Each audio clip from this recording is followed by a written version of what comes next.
Hey there guys, this is Code Tutorial for you back with another Edabit problem. This one's called Less Than 100 Array Remix. So it says, given an array of numbers, return true if the sum of the array is less than 100. Otherwise, return false.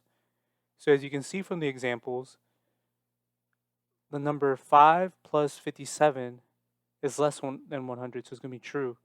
77 plus 30 is more than 100, so we're going to return false. And 0 is less than 100, so the return is going to be true.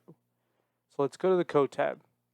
As you can see, it's a bool function, so of course we're going to return true or false. And inside the function, the argument is vector int.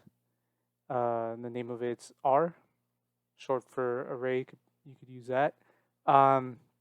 So what we're going to do is we're going to do a for loop to count through the array and add every number together and see if it's less than 100 or more than 100.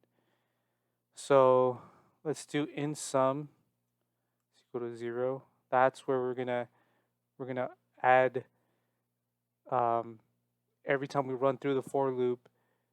For every element, we're gonna add it into the sum. So let's go for int I equals 0. So this part right here, the beginning of this for loop, it's because we're gonna start. This is where we're starting. We're starting at 0 because in an array, it starts at 0. It doesn't. Let's say the array size is 4. It doesn't start at 1, 2, 3, 4. It doesn't go like that. It goes 0, 1, 2, 3, and that's array size 4. So let's just say array size 3. The same thing. It starts at 0, 1, 2. So let's go to the next. So then the I, since we started 0, is going to go all the way up to array size. And then I plus plus is going to go through every single element. 0, 1, 2, 3. It's just going to go to the next one. Okay, so then we're going to do sum is equal to sum plus array I. So as you can see right here, the array, this is the name of the vector. So R is the name of the vector, and I is the element.